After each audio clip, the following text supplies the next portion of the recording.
अध्याय 581। आप दोनों इसमें एक साथ हैं, है ना? टीटी, ये डरने वाली धुंध है। एमलेट्स खुद पर भौतिक विज्ञान नहीं रख सका और जोर से चिल्लाया। उनकी प्रतिक्रिया देखकर अमाया बस की तस्वीर दी गई और उसे पकाते हुए देखा गया। अपनी आंखों में चमक के साथ एमलेट्स ने अमाया की ओर देखा और बोला, आप वास्तव में अपने शरीर को विकसित करने का एक तरीका खोजने में सफल रहे और यहाँ तक कि किंग स्टेज तक कल्वेटर भी बन गए। यह एक बड़ी उपलब्धि है। धन्यवाद दादाजी। तो तकनीक कहाँ है? एमलेट्स ने खुद पर नियंत्रण नहीं रख सका और सवाल किया। दादाजी, अमाया ने बुलाया। हाँ, अब जब हमें आखिरकार अपने शरीर को विकसित करने का तरीका मिल गया है तो यह निश्चित रूप से हमारे राज्य की सेनाओं के समूह से है ना? अमाया ने सवाल किया। हाँ, टिल्डा, बिल्कुल बिल्कुल ऐसा होगा, और यह सब आपकी वजह से होगा। हाँ, टिल्डा मेरी एक अद्भुत पोती है। एमलेट्स जोर से हंसा। क्या आपको लगता है कि हम दुनिया का सबसे मजबूत साम्राज्य बन जाएंगे? क्या आपको लगता है कि हमारे पास अपने ध्वज महाद्वीप को एकजुट करने की शक्ति होगी? अमाया ने सवाल किया। एमलेट्स ने बर्नहे से कोड लीन। उसने अमाया की ओर देखा और उसे चेहरे पर उत्सुकता के साथ देखा। उसे समझ नहीं आया कि वह कैसे प्रतिक्रिया दे। सबसे मजबूत इंसान हो? वह बड़बड़ाया। दादाजी। अमाया ने बर्नहे से कोड ली। ऐसा क्यों लगता है कि आपको नहीं लगता कि हम सबसे मजबूत बन सकते हैं? अमाया ने सवाल किया। ये ऐसा नहीं है। एमलेट्स ने सिर हिलाया। तो वो क्या है? अमाया ने सवाल किया। हम अपने बैनर तले अन्य राज्यों को एकजुट नहीं कर सकते, एमलेट्स ने उत्तर दिया। उनका जवाब हैरान कर देने वाला था कि अमाया की आंखें चढ़ गईं। क्यों? उसने प्रश्न किया। हमारे पूर्वज की इच्छा नहीं थी। उन्होंने हमसे कहा था कि हम इस महाद्वीप को एकजुट न करें। एमलेट्स ने उत्तर दिया। लेकिन अगर हम सभी राज्य अधिक मजबूत हैं तो क्या ये स्वाभाविक नहीं है कि हमारे पास पूर्ण शक्ति होनी चाहिए? अमाया ने सवाल किया। हमारे पास पूर्ण शक्ति नहीं है, अमाया। इसका क्या मतलब है? फिर यह विजुअल पास रखा गया है। ये स्काईफॉल किंगडम क्या है? वे मानदंड, वे उस स्तर के करीब भी नहीं हैं। एमलेट्स ने सूंघा। तो फिर यह कौन है? अमाया ने सवाल किया। एमलेट्स ने फिर से अमाया की ओर देखा और नरके से कोड़ ली। आप ये सब क्यों पूछ रहे हैं? आखिरकार मैं चाहता हूं कि हम सर्वश्रेष्ठ सुपरमार्केट हैं, और अगर मुझे ये भी नहीं पता कि वर्तमान में सर्वश्रेष्ठ कौन है तो मैं आपके लिए लक्ष्य कैसे निर्धारित करूंगा? अमाया ने उत्तर दिया। उद्धरण चिन्ह ... उद्धरण चिन्ह। एमलेट्स का चूरा हो गया। कुछ विचार विमर्श के बाद उसने बोला, आप नारियल क्षेत्र के बारे में जानते हैं? अमाया ने बर्नहे से कोड़ ली। फिर एमलेट्स ने उसे पौराणिक कथाओं के बारे में बताया और यह सुनकर अमाया की भंवरें चढ़ गईं। क्या वह हर्म्स की साजिश में शामिल नहीं है? अमाया ने मन ही मन प्रश्न किया। हालांकि जल्द ही उसने अपना सिर हिला दिया। ये संभव नहीं है, कुछ और भी तो होना चाहिए। तो आप कह रहे हैं कि हम महाद्वीप को एकजुट नहीं कर सकते क्योंकि अगर हमने ऐसा करने का प्रयास किया तो पौराणिक सभी सम्राटों को मार दिया जा सकता है? अमाया ने सवाल किया। हाँ, ये सही है। एमलेट्स ने सिर हिलाया। तो फिर सॉलिड अर्थ किंगडम वुड्स राजवंश पर हमला क्यों हो रहा है? अमाया ने सवाल किया। एमलेट्स ने अपनी उंगली सिकोड़ ली। हालांकि अमाया पीछे नहीं हटी और सवाल जारी रखा। अगर सम्राट शामिल नहीं होते तो फिर युद्ध ही क्यों? ऐसा नहीं है कि राजवंश के सबसे मजबूत व्यक्ति को हराए बिना कुछ भी नहीं किया जा सकता है? मुझे नहीं पता कि वह क्या सोच रही है, एमलेट्स ने उत्तर दिया। और आपने इस पर गौर करने की कोशिश नहीं की? अमाया ने सवाल किया। जैसा कि मैंने कहा, मैं एक सम्राट स्टेज कल्टीवेटर के रूप में खुद को इन मामलों में शामिल नहीं कर सकता। ऐसा नहीं है कि मैं आपको या किसी भी चीज़ पर हमला करने के लिए कह रहा हूं, मैं सिर्फ यही पूछ रहा हूं कि आपने इसकी जांच क्यों नहीं की? अमाया बोली। उद्धरण चिन्ह ... उद्धरण चिन्ह। एमलेट्स को नहीं पता था कि उस प्रश्न का उत्तर कैसे दिया जाए। उसने रियोना में नज़र डाली और देखा कि उसके चेहरे पर भी एक अजीब भाव था। ऐसा लग रहा था जैसे वह किसी को लेकर असमंजस में बात कर रही थी। उसे समझ आया कि वह क्या सोच रही थी। वह कह रही है कि सॉलिड अर्थ किंगडम पिछले कुछ समय से अजीब व्यवहार कर रही है। हालांकि उसने हमेशा कहा था कि वह खुद इसमें शामिल नहीं होगी। हालांकि अब जब अमाया ये सभी सवाल पूछ रही है तो उसकी भावनाएं निश्चित हैं रूप से संदिग्ध दिखते हैं। रियोना की दृष्टि अचानक एमलेट्स पर लगी और उसके हाव भाव को देखकर एमलेट्स को पता चला कि वह सही था। रियोना असल में सोच रही थी कि उसकी आंखें हकीकत में थीं। अमाया, एमलेट्स ने पुकारा। हाँ दादाजी। अमाया ने मासूमियत से अपना सिर झुका लिया। जैसा कि मैंने कहा, पौराणिक प्राणियों के कारण हम कुछ नहीं कर सकते, इसलिए अन्य राज्यों की तलाश करना केवल समय की बर्बादी है। यही कारण है कि मैं कुछ नहीं कर पा रहा हूँ, एमलेट्स बोला। इस बार उनका लहजा पहले से ज्यादा सख्त था। सॉलिड अर्थ सेना हार गई। अचानक अमाया बोल निकला। एमलेट्स ने अपनी उंगली सिकोड़ ली और अमाया ने जारी रखी। स्काईफॉल किंगडम ने वुड्स राजवंश की मदद की और ठोस अर्थ सेना को भारी क्षति हुई। उनके 7 में से 4 जनरलों की मृत्यु हो गई। तुम मुझे ये सब क्यों बता रहे हो? एमलेट्स ने प्रश्न पूछे। मैं बस उलझन में हूँ। स्काईफॉल किंगडम ने वुड्स राजवंश की मदद क्यों की? वे बस उन्हें लड़ाई दे सकते थे और बाद में पुरस्कार प्राप्त कर सकते थे, फिर चिंतित क्यों हो? बदले में उन्हें क्या कहा जाता है? अमाया बोली। अमाया, एमलेट्स ने बुलाया। अमाया के चेहरे पर उदासी छा गई। कमरे के अंदर का इंटीरियर अपार्टमेंट हुआ था। अभी एमलेट्स ने अपने चेहरे पर उस मिलनसार मुस्कान के साथ उसे नहीं देखा था, उसकी अभिव्यक्ति कुछ गहरी थी। आपका विवाह स्काईफॉल साम्राज्य के राजा रिकार्ड से हुआ था, सही है? हाँ, ये सही है। मुझे जो पता है, स्काईफॉल किंगडम एक अवलोकन के अंतर्गत आता है, जहाँ किसी को भी किंगडम में प्रवेश या प्रवेश की अनुमति नहीं है। फिर तुम यहाँ कैसे आए? मैं किंग स्टेज कल्टीवेस्टर हूँ, दादाजी, अमाया ने उत्तर दिया। आखिरकार, आप एक ही समय में एक शाही पत्नी हैं, ऐसा कोई रास्ता नहीं है जिससे आप आसानी से महल से बाहर निकल सकें। एमलेट्स ने अपनी उंगली सिकोड़ ली। केवल इतना ही नहीं, बल्कि अब आप एक किंग स्टेज कल्टीवेटर हैं, एक यंग किंग स्टेज कल्टीवेस्टर वापस आ रहे हैं जिसने उसे छोड़ दिया था।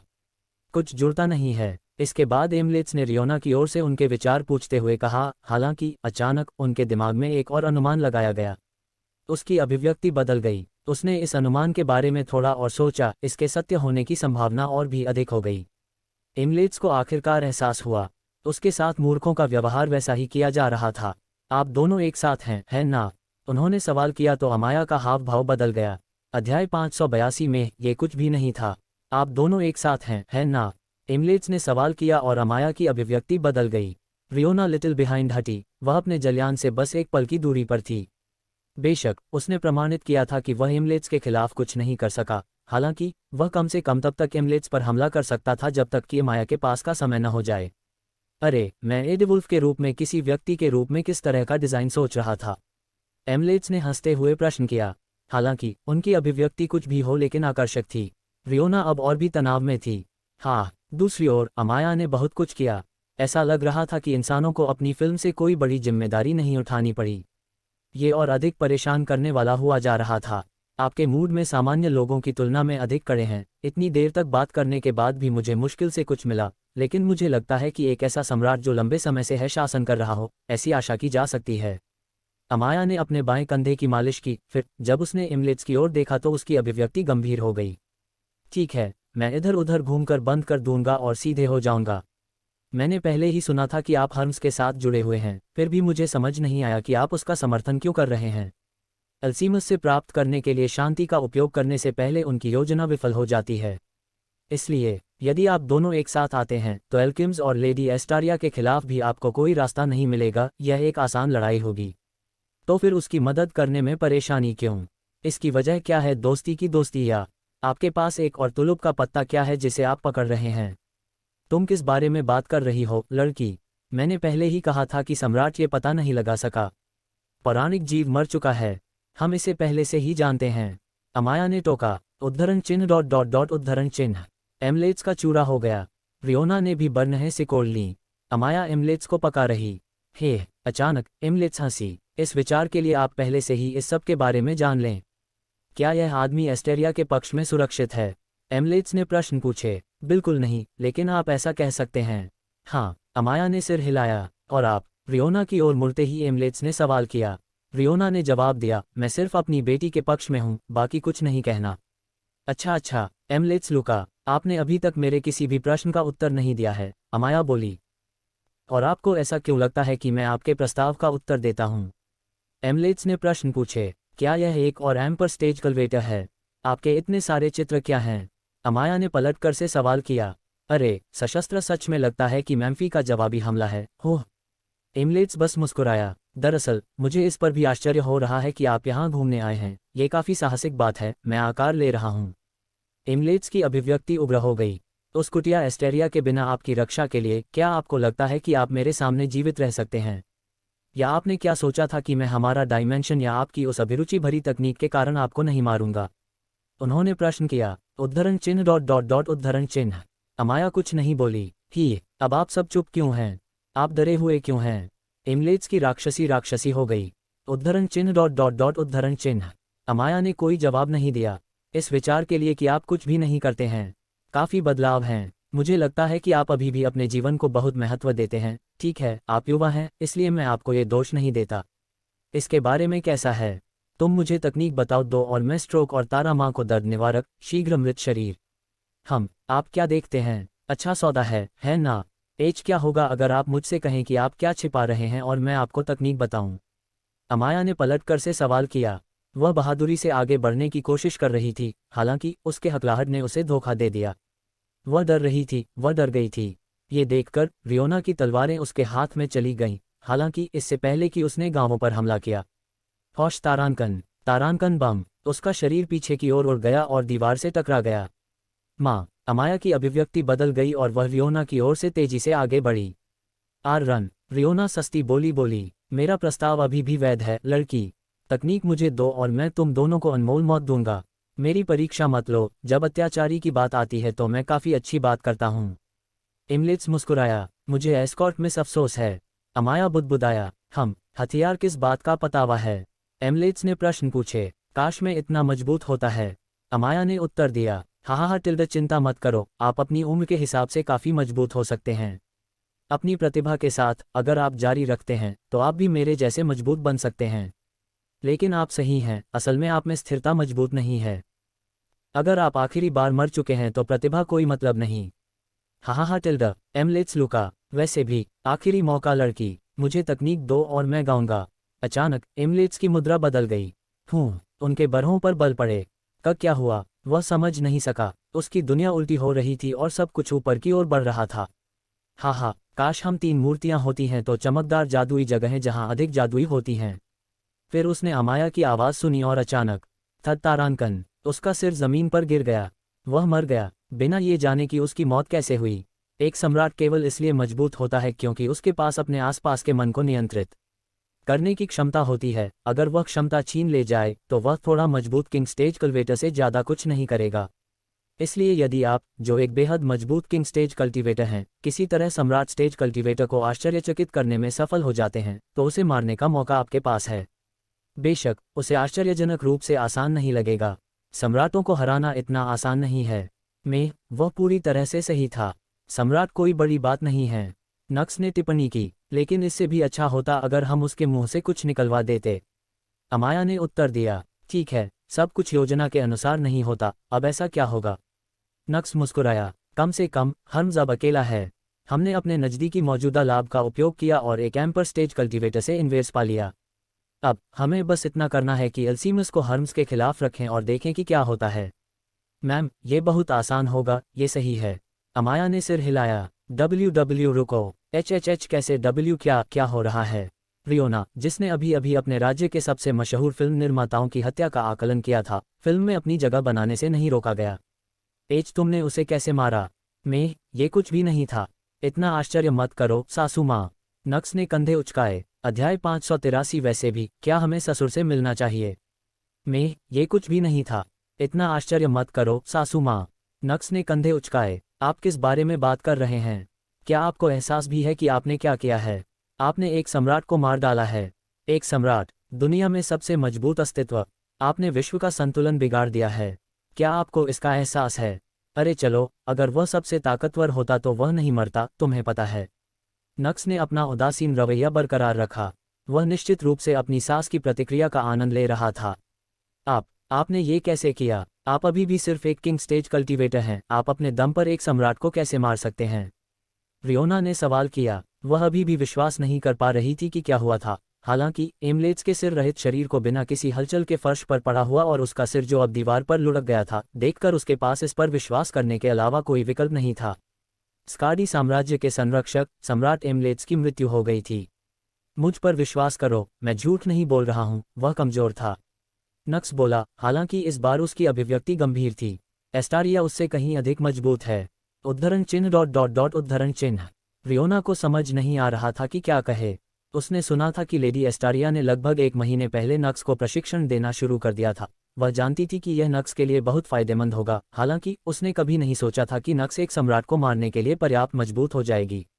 ईमानदारी से कहूं तो मुझे ऐसा लगता है कि मैं उसे गुप्त हमले के बिना हरा सकता था, हालांकि अंत में वह अभी भी एक सम्राट है, मैं कोई मौका नहीं ले सकता। नक्स ने विश्लेषण किया। अमाया ने उत्तर दिया, ठीक है, एस्टारिया ने कहा था कि यदि आप दोनों लड़ेंगे तो आप विजयी होंगे। वह आमतौर पर एस्टारिया को लेडी के रूप में संदर्भित करती थी। हालांकि जब उसने नक्स और एस्टारिया के बीच लड़ाई देखी तो उसे जल्द ही एहसास हुआ कि लेडी एस्टारिया जल्द ही उसकी बहन होगी।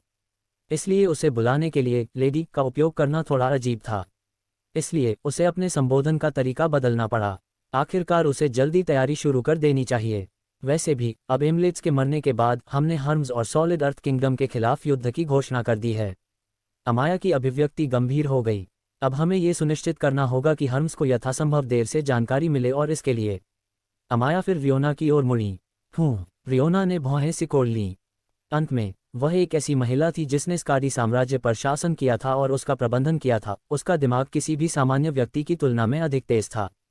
इसलिए भले ही वह हैरान थी और अभी भी स्थिति पर विश्वास नहीं कर पा रही थी, वह समझ गई थी कि अमाया और नक्स क्या चाहते थे। आप एडिवुल्फ से मिलना चाहते हैं, उसने बोला, जैसी माँ की आशा थी। अमाया मुस्कुराए। रियोना वापस मुस्कुराए। उसकी बेटी द्वारा स्वीकार किया जा रहा है। ये निश्चित तौर पर एक अच्छा एहसास था। वह पूरी तरह से भूल गया कि स्कैडी साम्राज्य के सबसे शक्तिशाली इंसान को कैसे मारा गया था और उसने अमाया का सिर अपने स्तनों पर रख दिया था। बेशक आपने सोचा था कि मुझे इसका अध्ययन भी नहीं मिलेगा। यह क्या संभव है? या आप अपनी माँ को कमा रहे हो? मत भूलो, शर्त तुम ही हारे थे। हालांकि आप यात्रा कर रहे हैं, फिर भी आप अभी भी एक वाहन से यात्रा करना चाहते हैं। और इसके लिए हथियारबंद हथियार संभव हो सके मेरे करीब रहना होगा। रियोना व्यापक रूप से मुस्कुराहट। मैं केवल इसलिए हार गया क्योंकि मैं उस धारणा के बारे में बहुत कुछ नहीं जानता था।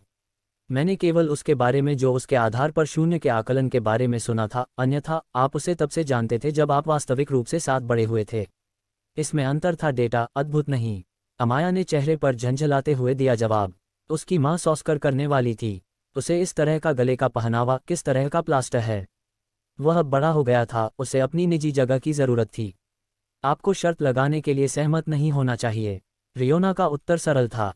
तुमने मुझे मजबूर किया। अमाया चिल्लाए। उसे शास्त्रीय विश्वास नहीं हो रहा था कि उसकी माँ किन बेशर्म है। मुझे नहीं पता कि आप किस बारे में बात कर रहे हैं टिल्डा। रियोना मुस्कान और अमाया को गले लगा लिया। अमाया ने विरोध किया और अपने कब्जे की कोशिश की, हालांकि वह रही यहाँ वहाँ। इसके बाद रियोना ने अपना सिर थपथपाना शुरू कर दिया। उद्धरण चिन्ह ... उद्धरण चिन्ह। अमाया को समझ नहीं आ रहा था कि क्या कहें। टिस्क, मुझे विश्वास नहीं हो रहा है कि तुम दोनों मुझे इस तरह की सलाह दे रहे हो। नक्स, जो माँ और बेटी को एक दूसरे से मिला हुआ देख रहे थे, ने टिप्पणी की। सच कहूं तो ये अब उसके लिए एक आम दृश्य था। जब उसने रियोना पर गुलामी की मुहर लगाई तो सबसे पहले अमाया ने उसे सच का आदेश दिया।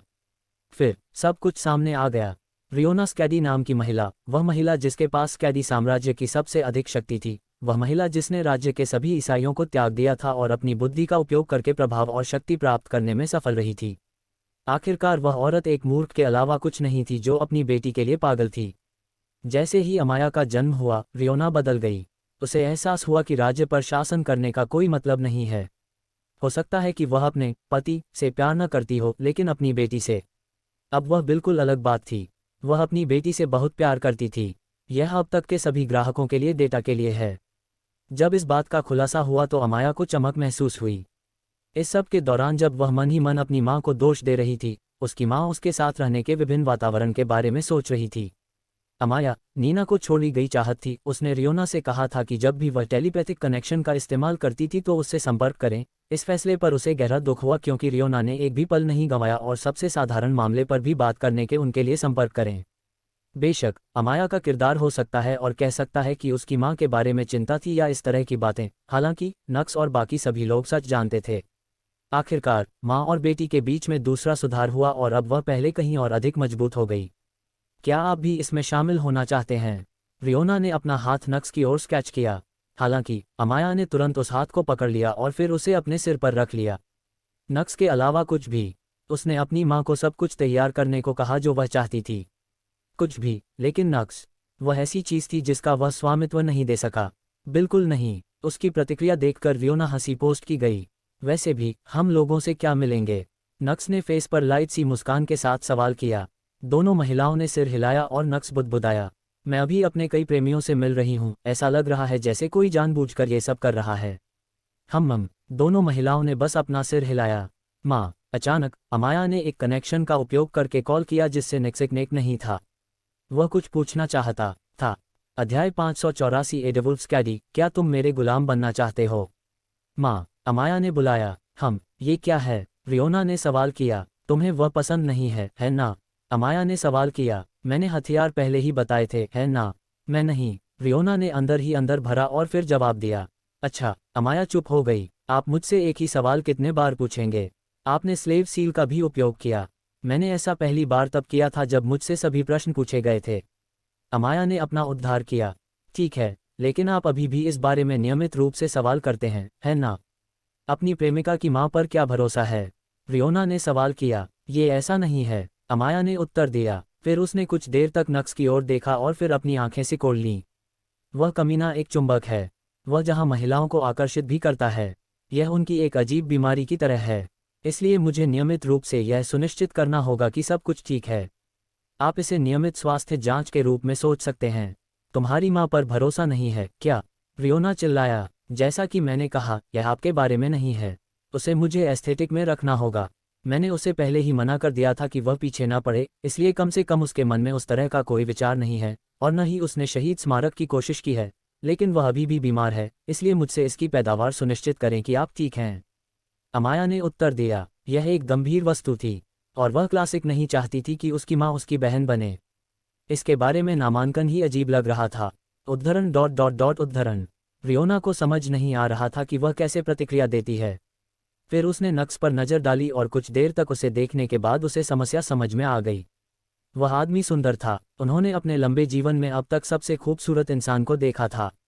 वह मजबूत था, बहुत ज़्यादा मजबूत।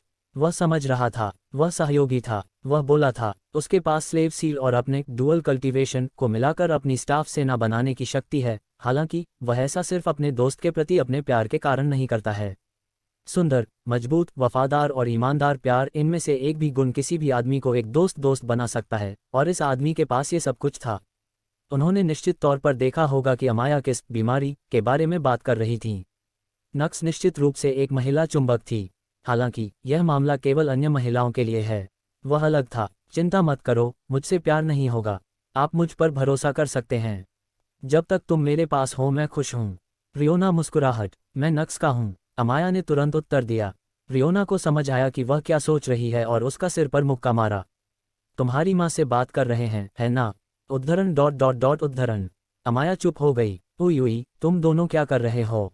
मुझे पता है। नक्स अचानक पलटा और बोला। रियोना और अमाया को समझ नहीं आ रहा था कि क्या कहा। अगर गश्ती दल पर कोई असर नहीं था तो आप तीनों के चित्र क्यों चल रहे थे? रियोना सवाल बिना नहीं रह गया। ठीक है, मैं इस एक्सेंस का उपयोग करके ढूंढ सकता हूं, लेकिन हमारे साथ पहले से ही एक सास है। मैंने सोचा, परेशान क्यों हूं? और आप पर भरोसा है। नक्स मुस्कुराया। पता नहीं मेरी बेटी, तुम क्या पढ़ती हो? तुम मूर्ख हो। रियोना ने बहुत कहा। प्रशंसा के लिए धन्यवाद। रियोना ने सिर हिलाया और बोली, दूर मैं दिखाऊंगी। करने की कृपा करें। नक्स बोला और उसने अमाया को पकड़ लिया और उसके सिर को अपनी छाती पर रख दिया। मानो वह कह रही हो, अब मेरी बारी है। रियोना की त्योरियां चढ़ गईं, लेकिन अपनी बेटी के चेहरे पर मुस्कान देखकर वह फिर से भारी और चलती रही। नक्स ने उसकी पीछे पीछे की झलक दिखाई। स्कॉशिया के दरवाजे खुले और रियोना के अंदर चले गए। उसके अंदर जाकर देखा, एडवुल्फ का हवस भाव बदल गया। वे गार्ड नौकरियां हैं, उसने मन ही मन सोचा। वह चाहता था, लेकिन इससे पहले कि वह पता चला। तुम यहाँ क्यों हो? उनकी बगल में खड़ी महिला बोली। हालांकि रियोना के उत्तर देने से पहले अमाया और नक्स अंदर चले गए। नक्स की नज़र तुरंत उस महिला पर पड़ी जो राजा के पास खड़ी थी और उसके चेहरे का भाव बदल गया। महिला नेक्स की नज़र और उसकी अभिव्यक्ति में भी कमी हो गई। तुम यहाँ क्यों हो? उन्होंने सवाल किया, हालांकि इस बार उनका लहजा अलग था। अमाया। नक्स ने कनेक्शन का उपयोग करके अमाया को कॉल किया। क्या? अमाया ने सवाल किया। तुम्हारे परिवार की हर महिला इतनी खूबसूरत कैसे है? नक्स ने वापस प्रश्न पूछे। अमाया ने भौहें चढ़ लीं, लेकिन इससे पहले कि वह कुछ कहे, आदिवासियों, नक्स के चेहरे पर एक तमाता उभर आई और जारी रखी गई। हालांकि मुझे इसके चारों ओर एक कुटिल आहा का आभास होता है। अरे, वह मेरी बहन है, अपनी भाषा पर ध्यान दो। रियोना ने सही किया। वह कुतिया तो नहीं है। वह है। उद्धरण। ये दोनों कौन हैं? एडवुल्फ ने अमाया पर नज़र डालते हुए पूछा। नक्स और रियोना अमाया के सामने आए और रियोना बोली, मुझे बात करनी है, अपना काम बाद में करना। आप कर सकते हैं, एथेला। रियोना की बहन जवाब देने ही वाली थी, हालांकि रियोना के पास ऐसा कुछ भी नहीं था। उसके हाथ में खंजर आ गया और वह बोली, जब मैं अच्छे से पूछ रहा हूं तो चले जाओ, अगर तुम नहीं रुके तो डेट पर जा सकते हो। वाह्यू, आपको लगता है कि आप खतरनाक हो सकते हैं। रियोना ने अपना खंजर पीटा और वह एथेला के शरीर से गुजर गया, उसके गालों से सिर्फ 1 इंच की दूरी थी। मुझे खुद को डुबलने के लिए मत मजबूर करो। रियोना ने चेहरे पर ठंडे भाव के साथ बात की। एथेला का चेहरा पीला पड़ गया। आमतौर पर उसने मांगती की मदद की, हालांकि इस बार उसे पता चला कि रियोना निश्चित रूप से गंभीर थी। कुछ गलत था, इसलिए बिना कुछ सोचे वह वहां से चल दी। मैं आज का भुगतान कर दूंगा। बेशक, वह तीसरे दर्जे के खलनायक के संवाद का प्रयोग करना नहीं भूले। तुम यहाँ क्यों हो? एथेला के जाने के बाद एडवुल्फ ने पूछताछ की। वह यहाँ मेरा परिचय बताया गया है, नक्स बोला। आप कौन हैं? एडवुल्फ ने अपनी इनिशियल सिकोड़ ली। मैं आपका लड़का हूँ। नक्स मुस्कुराया और एडवुल्फ को पता नहीं था कि प्रतिक्रिया कैसे होती है। कौन? उन्होंने प्रश्न किया। आपका मित्र, नक्स ने खुद को रहस्य बताया। फिर वह पीछे हट गया और अमाया की ओर इशारा किया। वह आपकी बेटी और मेरी पत्नी अमाया फॉन्डर है। आप मेरे प्यारे हैं, मैं आपका दोस्त हूँ। वैसे भी ये सब वास्तव में उद्धरण नहीं है। आइए सीधे मुख्य मुद्दे पर आते हैं। एडवुल्फ स्कैडी, क्या तुम मेरा ग्लास बनने को तैयार हो? अध्याय 585। अब यह उदासीन है। वह आपकी बेटी और मेरी पत्नी अमाया फॉन्डर है।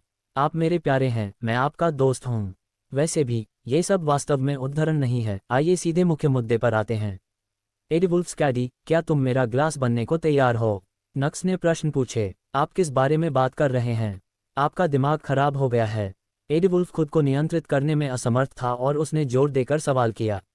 हालांकि नक्स ने कंधे उचकाए और ये देखकर एडवुल्फ और भी क्रोधित हो गए। तुम्हें क्या लगता है कि तुम कौन हो? क्या पहलू पता है मैं कौन हूँ? हो गया है कि तुम एक किंग स्टेज कल्वेटियर हो, लेकिन अगर मैं चाहूँ तो मैं अभी और चुपचाप देख सकता हूँ और परिवार के लोगों के साथ घूमने जा सकता हूँ, मौत भी नहीं होती। मुझे भी कुछ करने के लिए मजबूर मत करो। एडवुल्फ चिल्लाता रहा, लेकिन अचानक नक्स ने उसके यात्रियों के पास एक बैग फेंक दिया। उद्धरण चिन्ह उद्धरण चिन्ह। एडवुल्फ ने नक्स की ओर देखा और अपनी चोट ली। इससे पहले कि आप अपनी कोई और गाली कहें, देखें कि अंदर क्या है। इससे यह बातचीत बहुत आसान हो जाएगी। नक्स ने चेहरे पर भाव दिखाया। उद्धरण चिन्ह उद्धरण चिन्ह। एडवुल्फ चुप हो गया। सामने मौजूद 3 लोगों के सामने उसने झुकाकर बैग उठाया और जैसे ही अंदर हुआ, ओह! उसकी मृत्यु भय से हुई और वह पीछे से पहले डर के मारे भाग गिर गया। फिर उसने नक्स की तरफ देखा, उसकी आंखों में डर साफ था। नक्स मुस्कुराया। जिस पर आप मुझे जैसे ही मैजेंटा किंग स्टेज कल्टीवेटर से इन्वेरेस्ट प्राप्त के लिए आश्वस्त कर रहे हैं, वह समाप्त हो चुका है। इसलिए यदि आप अभी भी अपने काम पर ध्यान दे रहे हैं तो यह आपके लिए कमाल होगा। तुमने क्या किया? एडवुल्फ ने प्रश्न पूछे। क्या तुम मूर्ख हो या कुछ और? क्या हथियार दिखाई नहीं दे रहे? मैंने फेस समर्थक एमलेट्स को मार डाला, और अगर तुम्हें नहीं पता कि मरना क्या है तो दान कर दो, नक्स ने उत्तर दिया। उनका लहजा साफ तौर पर सामान्य से ज्यादा नाराजगी भरा था। किसी कारण से उसे यह आदमी अपनी पसंद नहीं आया। क्या आप सिर्फ अवैध रूप से निरीक्षण करने जा रहे हैं? अगर हम दोनों ने एक साथ काम किया है तो हम निश्चित रूप से उसे मार सकते हैं। एडवुल्फ ने रियोना की ओर देखा और बोला। रियोना के चेहरे पर एक अजीब भाव था। मैं बताता हूं कि तुम मूर्ख हो, परंतु तुम तीनों मूर्ख कैसे हो? तुम क्या नहीं देख सकते? मैं यहाँ स्पष्ट रूप से कहता हूँ, मैं उसका पक्ष हूँ और मेरे सहयोगी की मैं उसके पक्ष में नहीं हूँ और आपके साथ काम करने को तैयार हूँ। क्या आपको लगता है कि हम किसी ऐसे व्यक्ति के खिलाफ जा सकते हैं जिसे एमलेट्स ने मार डाला है? उद्धरण चिन्ह उद्धरण चिन्ह। एडवुल्फ चुप हो गया। एडवुल्फ, रियोना ने फोन किया। क्या? मैं सशस्त्र सलाह देता हूं कि जैसा चित्र में कहा गया है वैसा ही करो, कम से कम तुम शांति से अपना जीवन संघर्ष कर पाओगे। उद्धरण चिन्ह उद्धरण चिन्ह। एडवुल्फ चुप हो गया। हालांकि नक्स के पास स्वायत्ता थी। उसके हाथों में तलवारें चली गईं। वह एडवुल्फ के सामने आ गया और उसने अपनी तलवारों पर अपनी गर्दन रख दी। राजा ने आश्चर्यचकित होकर अपनी उजाड़ ली। वह नक्स की प्रतिक्रिया पर बिल्कुल भी प्रतिक्रिया नहीं कर सका। कुछ भी हो, वह अभी भी एक किंग स्टेज कल्टीवेटर था। दूसरा किंग स्टेज कल्टीवेटर इतना डरावना कैसे हो सकता है? ये कैसे संभव हुआ? एडवुल्फ स्कैडी, क्या तुम मेरा ग्लास बनने को तैयार हो? नक्स बोला और उसी समय एडवुल्फ की गर्दन से खून का एक निशान निकल गया। नक्स का संदेश स्पष्ट था। यदि वह उत्तर नहीं मिला जो वह प्राप्त करना चाहता था तो एडवुल्फ का सिर काट दिया गया। उद्धरण चिन्ह उद्धरण चिन्ह।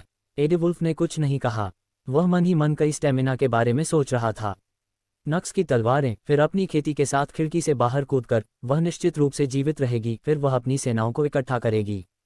किंग स्टेज कल्टीवेस्टर जो रियोना के अधीनस्थ हैं, वे तब भी उनके आदेश को सुनेंगे जब वह कहेंगे कि रियोना ने राज्य के साथ विश्वास किया है। उनके लगभग 4 किंग स्टेज कल्टीवेटर को इकट्ठा करना मुश्किल नहीं होगा, ये 5v3 होगा, जीतने का एक अच्छा मौका था। हालांकि किसी भी कारण से अगर वे भी शामिल होते हैं तो जब तक वे टिके रहेंगे 5 और किंग स्टेज कल्टीवेटर फिरेंगे। 9v3 निश्चित रूप से एक अंतिम योग्य लड़ाई होगी और अन्य सैनिकों ने अभी तक इस परिदृश्य में भाग नहीं लिया है। जीत निश्चित थी, तथापि जैसे ही एडवुल्फ ने नक्स की आंखों पर नजर डाली, वह लग रहा था कि जैसे ही वह अपनी तलवारें छीनने की कोशिश करेगा वह मर जाएगा। अंत में एडवुल्फ ने अपना सिर नीचे कर लिया और हाँ, अपना अभिमान त्याग दिया। अच्छा, नक्स मुस्कुराया। एडवुल्फ के शरीर में एक अजीब सी ऊर्जा का प्रवेश हुआ। ऐसा महसूस हो रहा था कि मैं कोई जंजीरें अपने सभी कामों को पकड़ रही हूँ। एडवुल्फ तत्व था। तुमने क्या किया? उन्होंने प्रश्न किया। अब से मैंने दस्तावेज अपना गुलाम बना लिया है। फिर नक्स ने संक्षेप में बताया कि स्लेव सील कैसे काम करती है और बाकी एडवुल्फ ने सुना, उसका चेहरा चमकीला ही पीला पड़ गया। ये देखकर रियोना बस मुस्कुरा दी। चिंता मत करो, ये घटिया बात नहीं है। जब तक आप वफादार रहेंगे आप अपनी लाइफ पहले की तरह लाइव रिलीज रख सकते हैं। अब आपको बस उसके निर्देश की ज़रूरत है। बस ऐसे ही टेलीकॉम का रिप्लेसमेंट है। और अगर बंद से कुछ बेहतर महसूस होता है तो मेरे अंदर भी एक दास सील प्रत्यारोपित हो गया है। क्या एस तो आप मजबूर थे? एडवुल्फ ने अपनी इनलाइन चौड़ी की। नहीं, मैंने ही उससे ऐसा करने के लिए कहा था। मैंने इसे स्वीकार कर लिया। एडवुल्फ के प्रश्न सुपरमार्केट से पहले ही रियोना ने साजिर दे दिया। हाँ, तुम दोनों एक जैसे नहीं हो। ध्यान रखो, यहाँ सैसी नेता है। वह जो कहेगी वही करोगे, लकड़ी राजगद्दी छीनना हो या खुद को मारो ही क्यों न हो, मत करना। अपनी सोच के खिलाफ जाने का साहस किया, नक्स बोला। के खुद को मार डालो। हालांकि नक्स के कुछ देखने से पहले एडवुल्फ हकलाने लगा। आग घघ। एडवुल्फ तुरंत जमीन पर गिर और दर्द से चिल्लाने और फनीचे लगा। अब ये पुरानी यादों को ताज़ा करने वाला है, नक्स ने टिप्पणी की। अमाया ने सिर हिलाया में सहमति व्यक्त की। दूसरी ओर रियोना अद्भुत थी। मैं अब भी आपकी सील हटा सकता हूँ, क्या आप जानते हैं? नक्स ने टिप्पणी की। रियोना ने जवाब दिया, मैं अभी भी अपनी बेटी से बात करना चाहती हूँ, बहुत बहुत धन्यवाद। ये बातचीत का जरिया नहीं है। नक्स ने बस आह भरते हुए अपना सिर हिला दिया। फिर उसने एडवुल्फ को देखा जो अभी भी दर्द से राहत महसूस कर रहा था और फिर से भारी है। इस तरह स्कैडी साम्राज्य, दुनिया का दूसरा सबसे मजबूत साम्राज्य, नक्स के नियंत्रण में था। अध्याय 586। ओह, भाड़ में जाओ, क्या सब कुछ नियंत्रण में है? नक्स ने प्रश्न किया। बिल्कुल, रियोना मुस्कुराए। नक्स ने टिप्पणी की, ये जितना मैंने सोचा था उससे अधिक तेज था। बेशक ये था। आपको क्या लगता है कि आप किससे बात कर रहे हैं? वास्तव में अमाया की मां के रूप में आपको कम से कम उसकी तुलना में आधा अच्छा होना होगा। नक्स ने सिर हिलाया। उसे अभी भी बहुत कुछ सीखना है। वह शर्त हार गई, तुम्हें पता है। रियोना ने अपना सिर हिलाया और अमाया की ओर देखते हुए मुस्कुराए। जाहिर है उसने जो कहा उसके जवाब में वह फुसफुसाहट की उम्मीद कर रही थी। हालांकि अमाया ने उसकी बात को पूरी तरह से नज़रअंदाज कर दिया और नक्स के बालों के साथ खेलना जारी रखा जबकि उसने अपना सिर उसकी गोद में रखा था। मम्मा, मुझे लगता है कि भाग्य भी जीवन का हिस्सा है। नक्स ने सिर हिलाया। रियोना की जीत को पूरी तरह से कम करके आंका जा रहा है और इसके लिए किस्मत को जिम्मेदार ठहराया जा रहा है। उद्धरण चिन्ह ... उद्धरण चिन्ह। रियोना को समझ नहीं आ रहा था कि क्या कहे। जब कुछ चीज़ों की बात आती है तो वे दोनों समान हैं। जब उसने जोड़े को एक साथ कुछ पल बिताते हुए देखा तो उसने मन ही मन सोचा, वैसे भी उस छोटी खुराक के बाद एडवुल्फ अब एक अच्छे पिल्ला की तरह काम कर रहा है। एमलेट्स की देखभाल करने वाले सभी नौकर पहले ही गुलामों में बदल दिए गए हैं। हालांकि मैं अभी भी रानी नहीं हूं, लेकिन अब सारी शक्तियां मेरे पास हैं। हम हर्म्स द्वारा एमलेट्स को भेजे गए पत्रों से कुछ जानकारी प्राप्त करने की उम्मीद कर रहे हैं। अब हमें केवल इंतजार करना है। रियोना ने तुरंत सब कुछ बता दिया। क्या आप निश्चित हैं कि मुझे कुछ नहीं करना है? नक्स ने प्रश्न किया। नहीं, आप जाने के लिए स्वतंत्र हैं। रियोना मुस्कुराए। हालांकि उसके चेहरे पर मुस्कान थी, एक बच्चा भी बता सकता था कि वह क्या सोच रही थी। अभी ही निकलो, इतनी देर क्यों कर रहे हो? रियोना के दिमाग में बस यही बात चल रही थी। आज चमत्कारिक रूप से अमाया ने अपनी मां के साथ रहने का फैसला किया था जबकि नक्स स्काईफॉल किंगडम में लौट आया था। बेशक रियोना अपनी बेटी के साथ समय बिताने के लिए बहुत उत्साहित थी और चाहती थी कि नक्स जल्द से जल्द उन्हें अकेला छोड़ दे। क्या तुम्हें सचमुच जाना होगा? दूसरी ओर अमाया के विचार बिल्कुल विपरीत थे। हालांकि वह चाहती थी कि नक्स भी उसके साथ रहे। तुम्हें पता है मुझे ठीक से जाना है। अगर मैं नहीं जाऊंगा तो वह मुझे मार डालेगी। नक्स ने चेहरे पर व्यंग्यपूर्ण मुस्कान के साथ उत्तर दिया। तस्क, वह अपने अधिकार का दुरुपयोग कर रही है, अमाया ने शिकायत की। आखिरकार वह सबसे मजबूत है। क्या तुम्हें लगता है कि तुम आज उसे हरा सकते हो? अमाया ने चेहरे पर गंभीर भाव लाते हुए सवाल किया। नक्स की अभिव्यक्ति भी गंभीर हो गई। मुझे यकीन नहीं है, मैं आसानी से नहीं हारूंगा, ये तय है। मैं आखिरी लड़ाई में उसे अपने मन और कौशल का उपयोग करने के लिए मजबूर करने में सक्षम था, हालांकि इसके कारण उसने मुझ पर दबाव डाला। प्रशिक्षण के एक और दौर के बाद मुझे लगता है कि मैं अब तैयार हूँ। इस तरह की चुनौती का सामना करने के बाद आपको प्रशिक्षण देना होगा, TSK। अमाया ने खर्ता लिया। अरे, वह तो इतनी शून्य है। नक्स की मुस्कान पुतली हो गई। उद्धरण चिन्ह ... उद्धरण चिन्ह। अमाया तो चुप हो गई। आप दोनों किस बारे में बात कर रहे हैं? अचानक रियोना भी बातचीत में शामिल हो गए। नक्स और एस्टारिया के बीच का दांव, अमाया ने उत्तर दिया। दांव? हाँ, जैसा कि आप पहले से ही जानते थे, एस्टारिया अब नक्स को ट्रेनिंग दे रही है। रियोना ने सिर हिलाया। ठीक है, अब वह आगे बढ़े और उसे छोटे दांव के लिए चुनौती दे। क्या संरचनात्मक क्या हैं? अगर नक्स उसे हराने में कामयाब हो जाता है, वह उससे शादी करेगी। क्या? रियोना आश्चर्य से चिल्लाए। वह उनकी शादी क्यों होगी? क्या तारा भी ये प्लांटेशन की उपज है? अमाया ने पलटकर से सवाल किया। रियोना ने इंस्टेंट पॉइंट्स को जोड़ा और नक्स की ओर रुख किया। वाई आप एस्टारिया स्काईफॉल के पीछे जा रहे हैं? मैं हूँ, नक्स ने अपने चेहरे पर भारी मुस्कान के साथ उत्तर दिया। अगर सब कुछ ठीक है तो आज के बाद वह आपकी बेटी की बहन होगी। उद्धरण चिन्ह ... उद्धरण चिन्ह। रियोना को समझ नहीं आ रहा था कि वह इस खबर पर क्या प्रतिक्रिया दे रही है। एस्टारिया स्काईफॉल, वह अपने लिए एक पवित्र संस्था की तरह थे। उसका प्रशिक्षण पहले से ही एक बड़ी बात थी, लेकिन इस आदमी के पास भी किसी को आकर्षित करने की क्षमता है। और ऐसी बेतुकी चुनौती को भी स्वीकार करना। बस, आखिरकार उसे क्या परेशानी है? और अगर यह आदमी वास्तव में सफल हो जाता है, तो एस्टारिया स्काईफॉल उसकी बहू बन जाएगी। मैं ऐसा भी क्या है? रियोना को ऐसा लगा जैसे वह अपना दिमाग खो रही है। वैसे भी, तुम दोनों कुछ समय एक साथ बिताओ, मुझे बताओ। आखिरी बार मुझे भी अपनी लड़ाई की तैयारी के लिए तैयार होना है। जब रियोना ये सब सोच रही थी, नक्स बोला। फिर वह अमाया को कमरे से बाहर चला गया। अपने कंसिल को सक्रिय करते हुए वह स्काईफॉल किंगडम की ओर उतरा। आखिरकार तुम यहाँ हो, लड़के। जैसे ही वह अपने नक्स रूम में गया, उसने एस्टारिया को कुर्सी पर बैठा देखा। मुझे लगता है कि सबसे पहले आपसे ही मेरे कमरे में आकर अपनी पत्नी के स्वामित्व का उपयोग कर रहे हैं। नक्स ने टिप्पणी की। तुम्हारी इच्छा। मुझे बस इस बात की चिंता थी कि पेट एमलेट्स ने चीन ले लिया है। एस्टारिया ने सूंघा। तुम्हें लगता है कि उसके पास मारने की क्षमता है? नक्स ने प्रश्न पूछे। आखिरकार आप महज एक किंग स्टेज कल्टीवेस्टर हैं। एक किंग स्टेज कल्टीवेस्टर जिसने दुनिया के सबसे मजबूत इंसानों को समर्थन के लिए मजबूर किया। मैंने ऐसा सिर्फ इसलिए किया ताकि हरेन के बाद सूरज को ज्यादा बुरा न लगे। कितनी देखभाल, बिल्कुल एक मित्र पत्नी की तरह। एस्टारिया ने अपनी मुट्ठियां भींच लीं। इस कमी के विपरीत वास्तव में प्लास्टर था।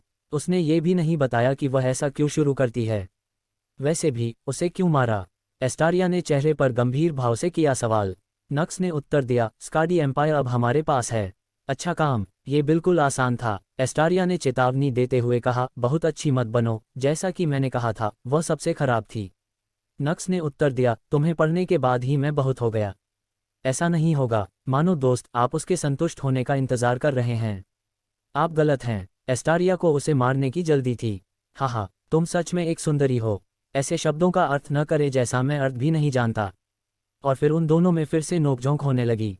अगर कोई कहे दूर से देखेगा तो ये दोनों सच में कपल विध्वंस। बेशक, एस्टारिया अभी भी अपनी पूरी ताकत से अस्वीकार्य है। चलो, जो भी हो, चलो डंडों से शुरू करते हैं। यह अभी भी कुछ घंटे हैं, एस्टारिया ने कहा। क्या तुम डर गए? नक्स ने सवाल किया और एस्टारिया के चेहरे पर एक पागलपन भरी मुस्कान आ गई।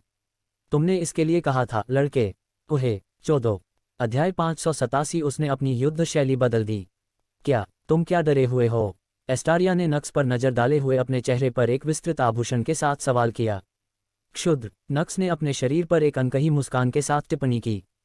हे, एस्टारिया की तलवार फिर उसके हाथ में दिखाई दी और फिर उसके चारों ओर का चेहरा बदल गया और उसका चेहरा गंभीर हो गया। नक्स का चेहरा भी गंभीर हो गया।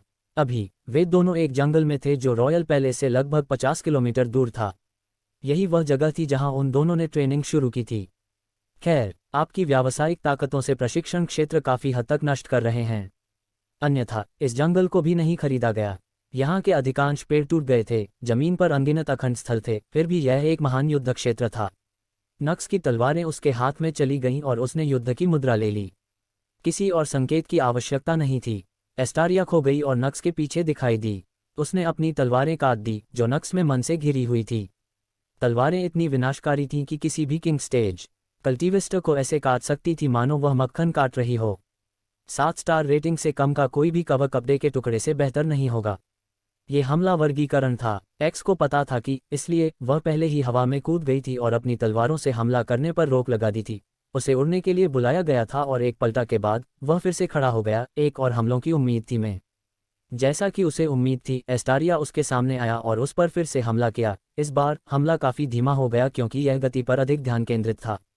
नक्स ने हमलों को सामान्य रूप से रोका। एक समान तलवार का खाली हाथ दिखाई दिया और उसने इसे एस्टारिया की ओर फेंक दिया। एस्टारिया पीछे हट गया और चकमा दे गया। नक्स ने इस मशीन का इस्तेमाल अपने दूसरे हाथ की तकनीक के लिए किया और फिर से हमला किया।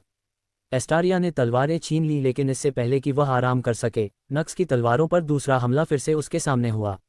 एस्टारिया फिर से पीछे हट गया।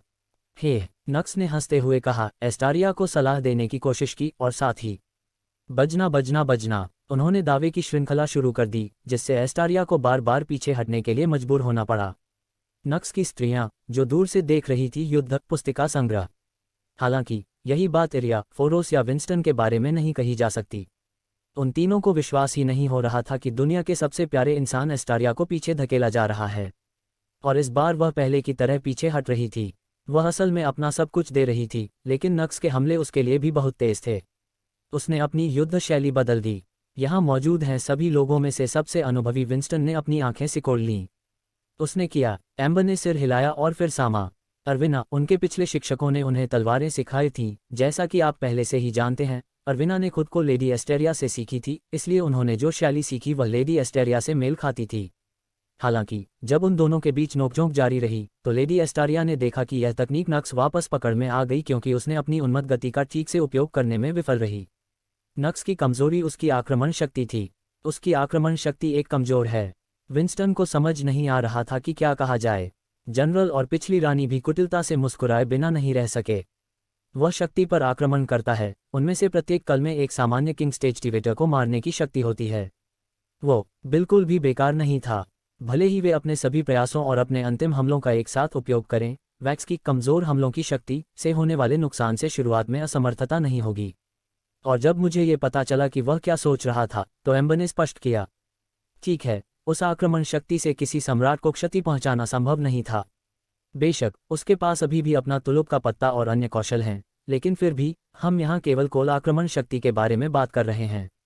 इस समस्या को दूर करने के लिए लेडी एस्टारिया की स्पीड का उपयोग करने का विचार आया। उन्होंने कहा कि वह 2 तलवारों का इस्तेमाल करें और अपने मूल शरीर का इस्तेमाल करके इतनी तेजी से हमला करें। नक्स तेज है, शारीरिक संकट के मामले में सम्राटों से भी तेज, क्योंकि मन केवल तभी अपनी गति को बढ़ा सकता है जब वे अपने शिष्यों पर ध्यान केंद्रित करते हैं। शारीरिक संकट के लिए सम्राटों को अपने पूरे शरीर पर ध्यान केंद्रित करना होगा, जिससे ये बहुत तेज हो जाता है। कठिन होना और नियंत्रण करना कठिन है। नक्स को अपनी गति और भी बढ़ाने के लिए कहा गया है। ये तब तक कहा गया है कि जब किसी दुश्मन के पास उस पर केवल एक बार हमला करने का समय होता है, तो वह उसी समय का उपयोग 3 से 4 युद्ध करने के लिए करता है। और एक लंबे, नरक जैसी प्रशिक्षण के बाद एम्बर ने फिर से वॉर के मैदान पर नजर डाली, जहां एस्टारिया को अभी भी पीछे धकेला जा रहा था, और टिप्पणी की, वह परिणाम है उद्धरण चिन्ह ... उद्धरण चिन्ह। विंस्टन चुप हो गया। युद्ध के मैदान में जैसे एस्टारिया को पीछे धकेला जा रहा था, उसे तुरंत एहसास हुआ कि वह एक पेड़ के पास और करीब आ रही थी। वह मुस्कुराई। आखिरकार अब उसका मौका था। वह नक्स पर एक हिट बिग करने और उसे दूर करने के लिए इस हथियार के उपयोग के बारे में चुप हो गए, पेड़ के और बंद हो गए। उद्धरण चिन्ह, विस्मयादिबोधक चिन्ह, विस्मयादिबोधक चिन्ह, विस्मयादिबोधक चिन्ह, उद्धरण चिन्ह। हालांकि जल्द ही उसकी मुस्कान गायब हो गई जब उसने देखा कि पेड़ की गिरीदार रंग की दिख रही थी। बिना कुछ और सोचे वह झल्ला गया। हौश तारांकन। पेड़ से एक बड़ा बेरंग काला स्पाइक निकला। यदि वह अभी भी खड़ा है, तो उस चीज से उसके सिर का उद्घाटन, उसका भयानक भय प्रकट होता है। वह नक्स के हमलों पर रोक लगाने के लिए मैना का इस्तेमाल कर रही थी। उसका सिर पूरी तरह से खुला था। यदि नक्स सफल हो जाता है तो ये घातक होता है। नक्स आज अपने मुके को वापस नहीं खींच रहा था। एस्टारिया को पता था कि इस पेड़ के पास रहना सुरक्षित नहीं है। अपनी 7 सितारा तलवारों का उपयोग किया, जिसने उसे नक्स द्वारा उसकी चेतावनी को रोक दिया, और एक शक्तिशाली मुक्का मारने की क्षमता के लिए उसने ताकत इकट्ठा करने के लिए दी गई थी। हौश तारांकन। हालांकि जैसे ही उसने मुक्का मारा, उसे एहसास हुआ कि मुक्के की ज्यादातर शक्ति गिर गई थी। उसे तुरंत पता चला कि नक्स ने मिरर का उपयोग किया था। उसने पहले ही भविष्यवाणी कर दी थी कि वह क्या करेगा, और जब उसने अपनी ओर देखा और उसे अपनी ओर देखा, तो उसका मुंह हिल गया। नक्स के दावों की बहार जारी रही और अंत में एस्टारिया के पास उसके कुछ हमलों को सीधे झेलने के अलावा कोई विकल्प नहीं था, इस हद तक कि उसकी बाहों पर कुछ चोटें आईं, उसका मन उसके पैरों पर केंद्रित हो गया और वह भाग गई। अध्याय 588। आपने अच्छा किया।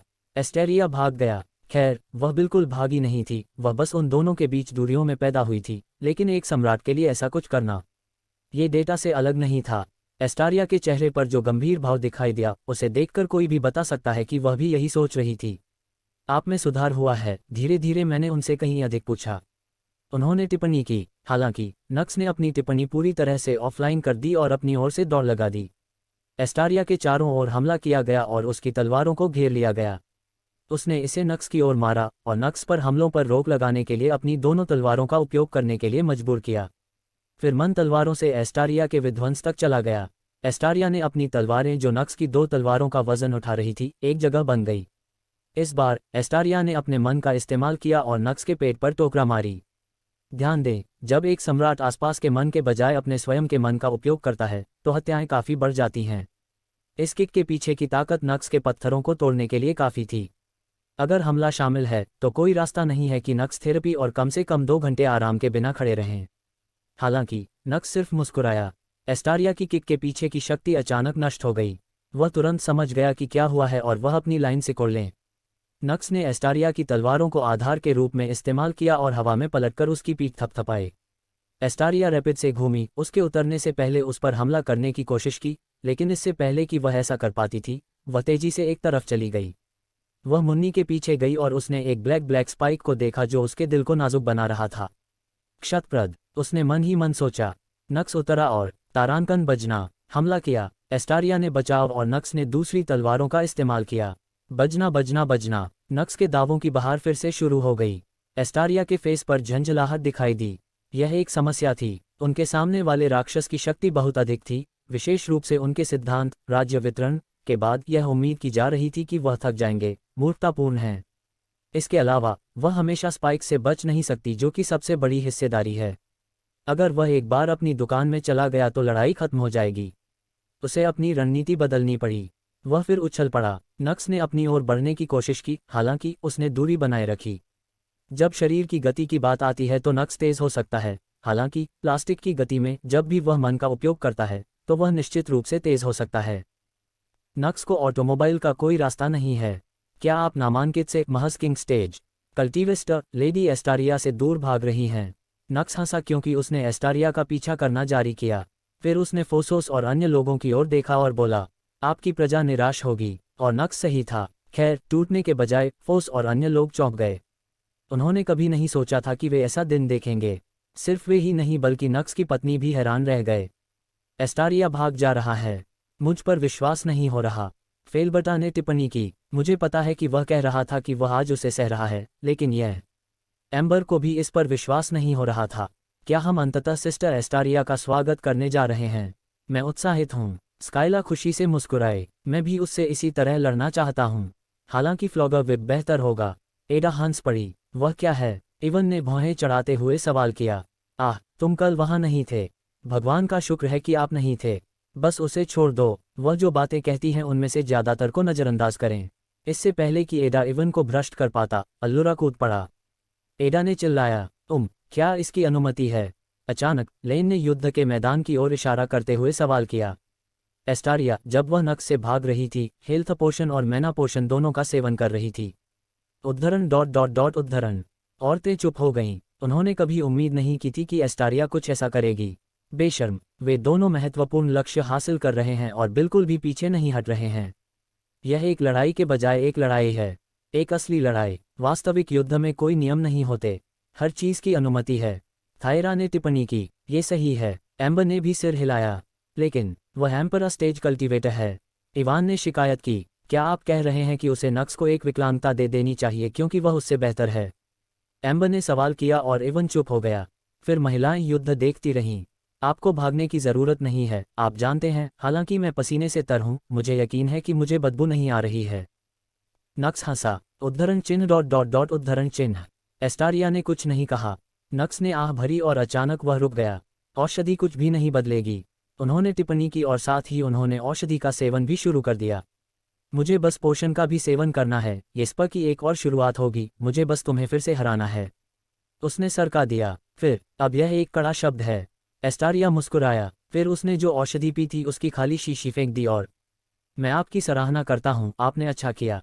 जब उसने ऐसा कहा तो एस्टारिया ने अपना युद्ध रुख अपनाया। फिर उसका चेहरा गंभीर हो गया और हालांकि मैं अब ये लड़ाई खत्म कर दूंगा। एस्टारिया की आभा फट गई और वह गायब हो गई। नक्स ने भौहें चढ़ा लीं। उसने अपनी सेंस का इस्तेमाल किया लेकिन एस्टारिया उसके पीछे आ गया और हमला कर दिया। उसने बमुश्किल बचाव किया। आपने अच्छी तरह से प्रशिक्षण लिया अपनी गति से। मेरा मानना है कि अब आप अपने तुरुप के पत्ते का उपयोग किए बिना किसी भी सम्राट को हराने की शक्ति रखते हैं। नक्स ने एस्टारिया की आवाज़ सुनी। वह उसकी प्रशंसा कर रही थी। वे खोखले शब्द नहीं थे, सच्ची प्रशंसा थी। हालांकि नक्स की अभिव्यक्ति कुछ भी हो लेकिन अच्छी थी। कोई भी सम्राट, कोई भी, परंतु मैं। एस्टारिया नक्स के पीछे आया और उसने फिर से हमला किया। वह चकमा दे गया, लेकिन इस बार यह उतना निर्दोष नहीं था। उसके कंधे पर चोट लग गई थी। नक्स लिएंडर, आइए मैं आपको दिखाता हूं कि मुझे दुनिया का सबसे मजबूत इंसान क्यों कहा जाता है। एस्टारिया बोला और तारांकन बम। उसने नक्स की पीठ पर मुक्का मारा। उद्धरण चिन्ह विस्मयादिबोधक चिन्ह विस्मयादिबोधक चिन्ह विस्मयादिबोधक चिन्ह उद्धरण चिन्ह। नक्स की मुलाकात आश्चर्य से गिरी। वह इस गति पर बिल्कुल भी प्रतिक्रिया नहीं दे सका। एक खाक, उसे खून निकालने के लिए मजबूर किया गया जबकि उसके शरीर पर गोली मार दी गई। हालांकि एस्टारिया अभी तक पूरा नहीं हुआ था। राक्षसी की भांति वह पहले से ही उस स्थान पर खड़ी थी जहां नक्स गिरा था। तारांकन बम। इस बार उसने अपने सिर पर टकसाल मार दी। नक्स ने अपनी पूरी दुनिया को दूसरी बार काला कर दिया और तारांकन बम, तारांकन बम, तारांकन बम। खोपड़ी को सुन्न करने वाले मराठा की एक सीरीज शुरू हुई। नक्स की औरतें चिंता से चिल्लाने की जगह। अध्याय 589। क्या हो रहा है। नक्स की पत्नियां चिंता से चिल्लाने वाली दुनिया। वे वार सितार थे। नक्स को इसी तरह इधर उधर फेंका जा रहा था मानो वह कोई गेंद हो। उनके चेहरे पर पहले से ही खून से लथपथ था। उनकी नाक की बालियां निकली हुई थीं और उनके दांतों को उनके लाइसेंस में पतला किया गया था। कुल मिलाकर उनका चेहरा सामने आया था। इससे बुरा और क्या होगा। तारांकन बम, तारांकन बम। एस्टारिया अभी भी चल रहा था। वह अपने एनोटेशन तक इसे जारी रखने की योजना बना रही थी। उसने कहा कि यह आदमी किसी तरह का राक्षस है। अगर उसे मौका मिले तो वह सब कुछ पलट सकता है। यदि कोई अन्य एम्पर स्टेज कल्टीवेटर इस लावारिस बच्चे को देखता है तो उसका आइडिया सिद्धांत से प्रभावित होता है। इसलिए नहीं कि एस्टेरिया नक्स को पीट रही थी, बल्कि इसलिए कि वह ऐसे कैसे कर रही थी। एक सम्राट दो प्रकार के मन का उपयोग कर सकता है, एक हवा में मन, दूसरा अपने शरीर के भीतर का मन। हवा में मन लगभग खुला है, जो सम्राटों को एक अजेय शक्ति बनाता है। उनके शरीर के अंदर का मैना हालांकि सीमित था, फिर भी मजबूत बाधाएं देता था। आमतौर पर एक सम्राट एक समय में केवल एक मन का उपयोग कर सकता है, और इसी ने एस्टारिया को अन्य सम्राटों से अलग कर दिया। उसने एक ही समय में दोनों मन का उपयोग करने के लिए खुद को प्रशिक्षित किया है। एक सामान्य सम्राट उस गति को प्राप्त कर सकता है जिसका उपयोग एस्टारिया कर रहा है यदि वे अपने स्वयं के मन का उपयोग कर रहे हैं। उनके लिए नक्स के ब्लिंक स्टॉप में डकैतों पर पीछे से हमला करना कोई मुश्किल काम नहीं है। लेकिन समस्या तब होती है जब वे उस पर हमला करने वाले होते हैं, क्योंकि वे पहले से ही अपनी गति बढ़ाने के लिए मैना का उपयोग कर रहे होते हैं। उनकी आक्रमण शक्ति नक्स जैसे किसी व्यक्ति के लिए एक राक्षसी रक्षा के पास नहीं होती है। हालांकि एस्टारिया अलग है। वह एक ही समय में दोनों प्रकार के मन का उपयोग कर सकती है, इसलिए वह अपनी गति को बढ़ाने के लिए अपने मन का उपयोग कर रही है और अपनी आक्रमण शक्ति को बढ़ाने के लिए हवा में मन का उपयोग कर रही है। यही कारण है कि उन्हें दुनिया के सबसे प्यारे इंसानों के रूप में जाना जाता है। किसी भी सम्राट ने कभी भी उसके खिलाफ लड़ाई नहीं लड़ी। उन्होंने अपनी विधि की नकल करने की कोशिश की। हालांकि यह आसान नहीं था, लेकिन सिद्धांत ने इसे बनाया था। खुद को मजबूत करने के लिए मन का उपयोग करने की प्रक्रिया अपने आप में जटिल है। अब दो अलग अलग दोस्तों को मजबूत बनाना, दो प्रकार के मन का उपयोग करने के लिए। आकृति और आकृति केवल दोगुनी नहीं है, ये चुकता है। ऐसा कुछ हासिल करने के लिए व्यक्ति को दो स्वतंत्र दिमाग की आवश्यकता होती है। एस्टारिया ने दशकों के प्रशिक्षण के बाद उपलब्धि हासिल की और यहाँ तक कि उसके लिए भी लंबे समय तक इस तकनीक का उपयोग करना थका देने वाला था। यह उनके तुरुप का इक्का था। ठीक है, बस इतना ही। मैं इसे अभी नहीं देख सकता, अचानक थायरा बोली, लेकिन जैसे ही वह एस्टेरिया की ओर से निकली थी, एम्बर ने उसका हाथ पकड़ लिया। क्या? इसे रोको, यह एक झगड़ा है, हस्तक्षेप मत करो। अंबर बोला, तुम क्या बक्सा कर रहे हो? नक्स अभी तक हारा नहीं है, एम्बर ने कर्कश की आवाज उत्तर दी। अपनी अभिव्यक्ति को देखते हुए थायरा ने अपनी उंगली सिकोड़ ली और आक्रामक रूप से अपना हाथ अपनी पकड़ से मुक्त कर दिया। जो कुछ भी, वह चुप हो गई और पका रही। एम्बर ने युद्ध के मैदान पर भी देखे नजारे। उसके चेहरे पर भावहीन भाव थे। हालांकि अगर कोई ध्यान दे कि उसने अपनी मुट्ठियां कैसे भींच रखी थीं, तो उन्हें एहसास होगा कि वह कितनी गुस्से में थी। निस्संदेह इस स्थिति में वह कुछ नहीं कर सकती थी। वह जानती थी कि जिस क्षण वह स्पा में हस्तक्षेप करेगी, नक्स क्रोधित हो जाएगा।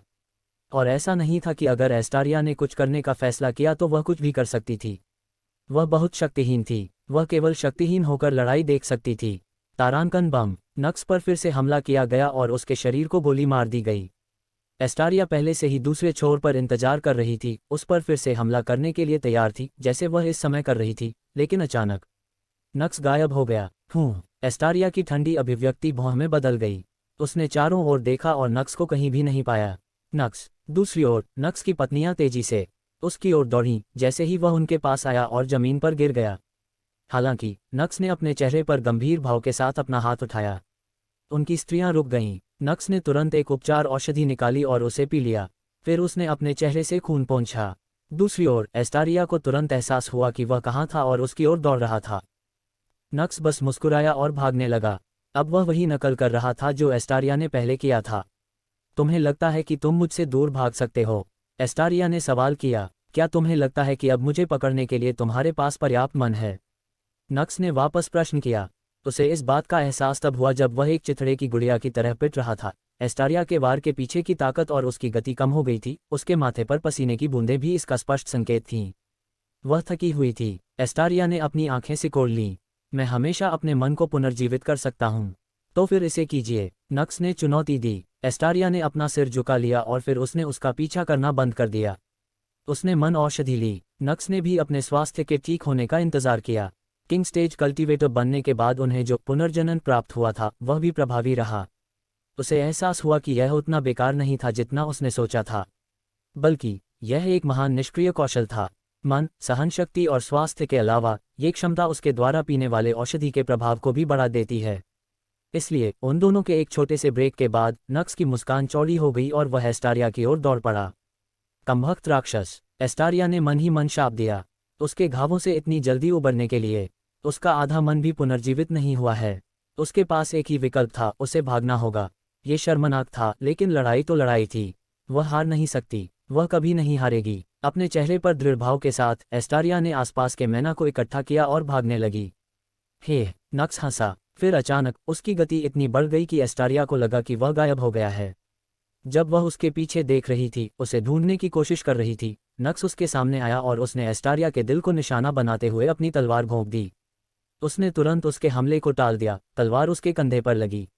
एस्टारिया तेजी से वापस कूद गया। हालांकि नक्स उसके पीछे चला गया और उसकी बढ़ी हुई गति के कारण एस्टारिया बिल्कुल भी प्रतिक्रिया नहीं कर सका।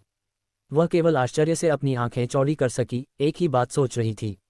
ये क्या बकवास हो रहा है? अध्याय 590 एल हारेगा नहीं। ये क्या बक्सा हो रहा है?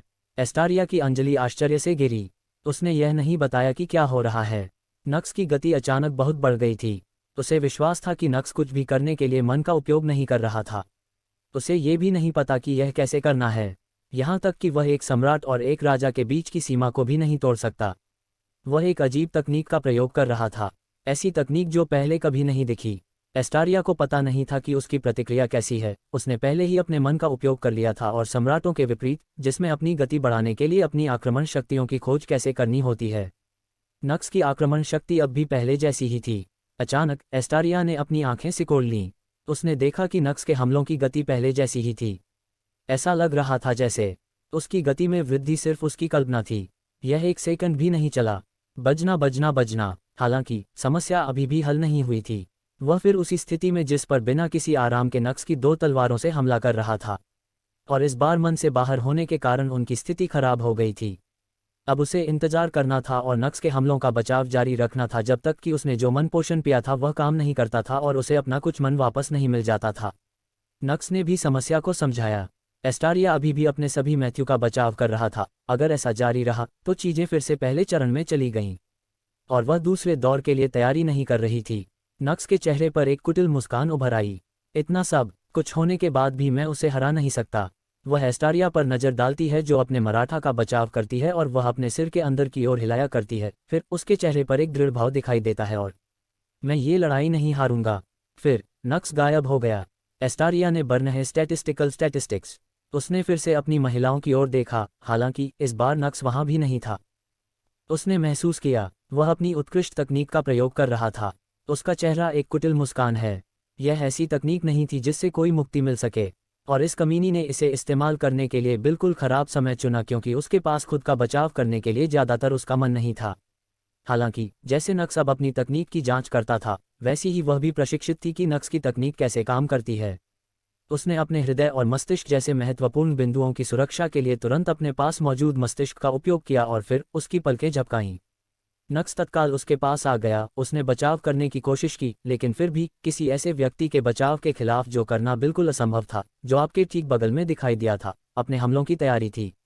हालांकि एस्टारिया की विशेषज्ञता के विपरीत, नक्स ने अपने दिल या मस्तिष्क पर हमला नहीं किया। उसने अपनी गर्दन के पीछे का ढांचा तैयार किया। तलवारों की माला का व्यवसाय किया गया, कारखाना जारी किया गया। एस्टारिया की रेखाएं चौड़ी हो गईं और फिर उसकी दृष्टि काली पड़ गई। उसे लगा कि शायद उसका पूरा शरीर ठंडा हो रहा है। वह संविधान होने वाली थी। तारांकन पियर्स। अपनी हथियार बनी ताकत से उसने अपनी तलवारें जमीन में भोंक दी। ये दृश्य देखकर नक्स के पीले चेहरे पर मुस्कान आ गई। खखावक। उसकी खांसी से खून निकला। अरे, मैं नहीं हरा, एस्टारिया ने कमजोर टिप्पणी की। उसने अपना सारा वजन अपनी तलवारों पर डाल लिया था। भले ही वह एबसोमेट हो जाए, लेकिन जमीन पर नहीं गिरेगी। ये देखकर नक्स बस अनारक्षित मुस्कुराया और वह मर गया। एस्टारिया के चेहरे पर एक ब्लास्टर मॉन्स्टर दिखाई दिया। ये जानते हुए कि नक्स मर गया था, उसने बंद कर दिया और अपनी आंखें बंद कर ली का विरोध किया। वह भी असंबद्ध हो गया। दोनों दिग्गज अपनी खुद की खो बैठे। नक्स की पत्नियां और अन्य लोग तेजी से अपनी ओर दौड़ रहे थे, और ये दृश्य देखकर जहां नक्स जमीन पर गिर गया था, जबकि एस्टारिया ने अपनी तलवार पकड़ रखी थी, लेकिन वह भी हो गया था। उन्हें पता नहीं चला था कि क्या कहा। वे अपनी ओर चले और तुरंत देखा कि उनके चारों ओर नीले रंग की छोटी छोटी कीलें बनी हुई हैं। उसने इसी उम्मीद में बनाया होगा कि एस्टेरिया गिर जाएगी और इन पर हमला होगा। ये काफी विभत्स है, एम्बर ने टिप्पणी की। थायरा के चेहरे पर भी थी मुस्कान। वास्तव में वह बिल्कुल अलग स्तर पर है, फेलबटा ने एस्टारिया पर नजर डालते हुए टिप्पणी की। बेहोश के बाद भी खड़ा हो गया। मुझे ये भी नहीं पता कि क्या कहा है, अल्लूरा ने भी कमेंट किया। अन्य महिलाओं ने सिर हिलाया। दूसरी ओर जनरल फोर्सेज एरिया और विंस्टन नक्स पर नज़र के अलावा कुछ नहीं कर सके, जिसे लेन ले जा रहा था, और शौकने के अलावा कुछ नहीं कर सके। इस शख्स ने दुनिया के सबसे महान रचनाकारों से लड़ाई की और लड़ाई का अंत हो गया।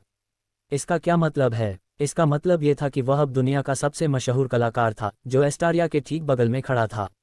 50 साल से कम उम्र का व्यक्ति दुनिया के सबसे शैतान इंसानों के बराबर है, और वह अभी भी सम्राट नहीं है। जब वह वास्तव में बड़ा सम्राट बनेगा तो क्या होगा? वह किस प्रकार का परम राक्षस होगा? और अधिक वे इसके बारे में चुप थे, किला ही अधिक वे इसके लिए तत्पर थे। वैसे भी चलो उन्हें उनके कमरे में ले जाओ, इवन ने एक आदेश दिया। एम्बर ने सिर हिलाया। लेन ने पहले ही नक्स को चुना था। वह आगे बढ़ने वाली थी और उसकी देखभाल करने वाली पहली व्यक्ति थी। फेलबटा आगे की भव्यता और एस्टारिया की तलवारों को अपनी स्टोरेज रिंग में रखने के बाद उसने एस्टारिया को भी अपने साथ ले लिया। अरे, मुझे विश्वास नहीं हो रहा है कि मैं दुनिया के सबसे प्यारे इंसानों को अपने हाथों में उठा रहा हूँ।